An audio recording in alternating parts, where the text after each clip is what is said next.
الشيطان الرجيم بسم الله الرحمن الرحيم سبحان الذي أسرى بعبده ليلا من المسجد الحرام إلى المسجد الأقصى الذي باركنا حوله لنريه من آياتنا إنه سميع البصير۔ جلسہ مہمان خصوصی معزز سامعین اور عزیزوں، میری پیاری بہنوں، السلام علیکم ورحمۃ اللہ وبرکاتہ۔ محترم سامعین اکرام، ابھی میں نے جس آیت کریمہ کی تلاوت کی، اس کا ترجمہ ہے کہ پاک ہے وہ ذات جس نے سیر کرائی اپنے بندے کی، یعنی حضرت محمد مصطفیٰ صلی اللہ علیہ وسلم کو رات کے قبل حصے میں مسجد حرم سے مسجد اقصیٰ تک بابرکت بنا دیا۔ ہم نے اس کے کرد و نواح تاکہ ہم دکھائیں اپنے بندے کو قدرت کی نشانیاں، بے شک وہی ہے سب کا سننے والا، سب کچھ دیکھنے والا۔ محترمہ سامعین، آج رجب کی 26 تاریخ ہے اور آج کی رات میں اللہ تبارک و تعالیٰ نے حضور اکرم صلی اللہ علیہ وسلم کو معراج عطا فرمائی اور تمام آسمانوں کی در جنت و دوزخ کی سیر کرائی، اور آج ہی کے دن ہمیں 50 نمازوں میں سے کم کر کے 5 نمازیں فرض کی گئی ہے۔ اللہ کا لاکھ لاکھ شکر ہے اور احسان ہے کہ اس نے ہمیں اس سال شب معراج عطا فرمائی ہے۔ اللہ سے دعا ہے کہ اللہ تعالیٰ ایسے ہی ہر سال شب معراج نصیب فرمائے، آمین۔ محترمہ سامعین، اب میں آپ کو شب معراج کا مختصر سا واقعہ سناؤں گی، غور سے سنیے۔ حضور اکرم صلی اللہ علیہ وسلم ایک رات خانہ کعبہ کے پاس حتیم میں آرام فرما رہے تھے کہ جبرائیل امین حاضر خدمت ہوتے ہیں اور نیند سے بیدار کیا، اور وہ خداوندی کا گاہی بخش حضور صلی اللہ علیہ وسلم زمزم کے کنویں کے پاس قریب لائے۔ سینہ مبارک کو چاک کر دیا گیا اور قلب ظہر میں ایمان و حکمت سے بھرا ہوا طشت اونڈیل دیا گیا، اور اس کے بعد آپ حرم سے باہر تشریف لائیں تو سواری کے لیے ایک جانور پیش کیا گیا جو براق اللبی کے نام سے موسوم تھا۔ اس کی تیز رفتار کا یہ عالم تھا کہ جہاں نگاہ پڑتی وہاں قدم رکھتا تھا۔ حضور اکرم صلی اللہ علیہ وسلم اس پر سوار ہو کر بیت المقدس پر آئے، اور جن کے حلقہ سے انبیاء سواری باندھی جاتی تھی، براق کو بھی باندھ دیا گیا۔ حضور اکرم صلی اللہ علیہ وسلم مسجد اقصیٰ میں تشریف لائے گئے، جہاں جملہ سابق انبیاء حضور اقدس صلی اللہ علیہ وسلم کے انتظار میں تھے، اور حضور اکرم صلی اللہ کے بعد حضور اکرم صلی اللہ علیہ وسلم نے آپ آسمانوں کی طرف روانہ ہوئے، اور ہر آسمان میں مختلف انبیاء سے ملاقاتیں ہوئی۔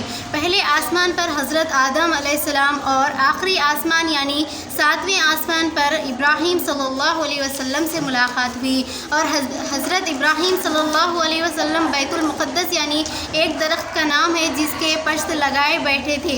حضور اکرم صلی اللہ علیہ وسلم سدرۃ المنتہا تک پہنچے، جو اندر ربانی کی بقیع گاہ تھی۔ اند سدرۃ المنتہا یعنی آپ کو سورۃ المنتہا کے پاس لے جایا گیا، اور اس کے سوار رخ باری ہے، یعنی پھر وہ قریب ہوا یعنی یہاں تک کہ صرف 2 کمانوں کے برابر، بلکہ اس میں بھی کم ہی فاصلہ رہ گیا۔ وحی کے لیے اپنے محبوب بندے کی طرف وحی کی۔ اس مبارک معراج کے وقت ہمیں 50 نمازوں میں سے کم ہو کر 5 نمازیں فرض کی گئی ہیں۔ پہلے کی امتوں پر 50 نمازوں فرض کی گئی تھی، لیکن حضور اکرم صلی اللہ علیہ وسلم کی امت کو صرف 5 وقت کی نماز ادا کی گئی ہے، اور فرمایا گیا کہ جو 5 وقت کی نماز ادا کرے گا اس کو 50 نمازوں کا ثواب ملے گا۔ اور حضور اکرم صلی اللہ علیہ وسلم فرماتے ہیں الصلاۃ معراج المومنین، یعنی نماز مومن اور مومنات کی معراج ہے۔ یا ہمیں چاہیے کہ ہم پابندی سے نماز پڑھیں اور قرآن مجید کی تلاوت فرمائیں۔ پھر حضور اکرم صلی اللہ علیہ وسلم کو ایک فرشتہ لے کر آگے چلتا ہے تو وہاں دیکھتے ہیں کہ مختلف قسم کے عذابات ہو رہے تھے۔ پھر جب دوسری طرف کاٹتے ہیں تو یہ ٹھیک ہو جاتا ہے، پھر اس کو کاٹا جاتا ہے، اور ایسے ہی کاٹتے ہی رہتے ہیں۔ حضور اکرم صلی اللہ علیہ وسلم دریافت فرماتے ہیں یہ کون شخص ہے؟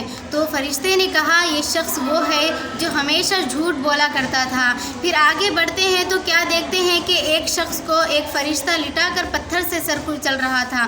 دریافت کرنے پر معلوم ہوا کہ یہ شخص قرآن کا حافظ تھا اور یہ قرآن بھول گیا تھا اور اس پر عمل نہیں کرتا تھا۔ میں بہنوں کو قرآن پاک پر دل و مقامین رکھنے کی توفیق عطا فرمائے، اللہ آمین۔ پھر آگے بڑھتے ہیں تو کبھی دیکھتے ہیں کہ ایک شخص کو تلوار سے کے ذریعے اس کی زبان کو کاٹی جا رہی تھی۔ دریافت کرنے پر معلوم ہوا کہ یہ دوسروں کو حکم دیتا تھا اور دینی باتیں سنایا کرتا تھا لیکن خود عمل نہیں کرتا تھا۔ پھر آگے بڑھتے ہیں تو کیا دیکھتے ہیں کہ عورتوں دعوت فرمائیں۔ پھر حضور اکرم صلی اللہ علیہ وسلم کو ایک فرشتہ لے کر آگے چلتا ہے تو وہاں دیکھتے ہیں کہ مختلف قسم کے عذابات ہو رہے تھے۔ پھر جب دوسری طرف کاٹتے ہیں تو یہ ٹھیک ہو جاتا ہے، پھر اس کو کاٹا جاتا ہے اور ایسے ہی کاٹتے ہی رہتے ہیں۔ حضور اکرم صلی اللہ علیہ وسلم دریافت فرماتے ہیں یہ کون شخص ہے؟ تو فرشتے نے کہا یہ شخص وہ ہے جو ہمیشہ جھوٹ بولا کرتا تھا۔ پھر آگے بڑھتے ہیں تو کیا دیکھتے ہیں کہ ایک شخص کو ایک فرشتہ لٹا کر پتھر سے سر کچل رہا تھا۔ دریافت کرنے پر معلوم ہوا کہ یہ شخص قرآن کا حافظ تھا اور یہ قرآن بھول گیا تھا اور اس پر عمل نہیں کرتا تھا۔ میں بہنوں کو قرآن پاک پر دل و مقامین رکھنے کی توفیق عطا فرمائے، اللہ ہم لوگ کو حفظ تو کرائیں لیکن اس میں زبر زیر بھی نہ ہوئے اور ہم سب کو قرآن پر عمل کرنے کی توفیق عطا فرما، آمین۔ پھر آگے بڑھتے ہیں تو کبھی دیکھتے ہیں کہ ایک شخص کو تلوار سے کے ذریعے اس کی زبان کو کاٹی جا رہی تھی۔ دریافت کرنے پر معلوم ہوا کہ یہ دوسروں کو حکم دیتا تھا اور دینی باتیں سنایا کرتا تھا لیکن خود عمل نہیں کرتا تھا۔ پھر آگے بڑھتے ہیں تو کیا دیکھتے ہیں کہ عورتوں اور مردوں کو جلایا جا رہا تھا۔ دریافت کرنے پر معلوم ہوا کہ یہ تمام زناکار ہے اور آگے بڑھتے تو کیا دیکھتے ہیں کہ ہر شخص گندا سڑا ہوا گوشت کھا رہا تھا۔ دریافت کرنے پر معلوم ہوا یہ دنیا میں غیبت کرتا تھا۔ پھر اور آگے چلتے تو کیا دیکھتے ہیں ایک شخص کو خون اور پیپ گرم کر پلایا جا رہا تھا۔ دریافت کرنے پر معلوم ہوا کہ وہ شخص سود کی لین دین کا کاروبار کرتا تھا۔ اب اللہ تبارک و تعالیٰ سے دعا ہے کہ اللہ ہم سب کو گناہوں سے بچائیں اور ہم کو نمازوں کا پابند بنائیں، حضور اکرم صلی اللہ علیہ وسلم کی سنتوں پر عمل کرنے کی توفیق عطا فرمائیں اور ہمیں قرآن مجید معنوں کے ساتھ پڑھنے کی توفیق عطا فرمائیں۔ اے اللہ ہمیں جتنے بھی مرحومین اور مرحوم گزر چکے ہیں ان کی قبروں کو روشن منور عطا فرما۔ اے اللہ ہمیں ہر بیماری سے شفا کاملہ عطا فرما۔ میں اپنی تقریر ختم کرنے سے پہلے ایک شعر کہنا چاہتی ہوں، سماعت فرمائے۔ محفل کا ہر گوشہ مہکا مہکا لگتا ہے، محفل کا ہر گوشہ مہکا مہکا لگتا ہے، آئے ہیں یہاں سرکار کچھ ایسا لگتا ہے۔ وآخر دعوانا الحمدللہ رب العالمین۔ Like the video and let us know your favorite part of the video by commenting down below. And if you are new to this channel, then don't forget to subscribe. Thank you.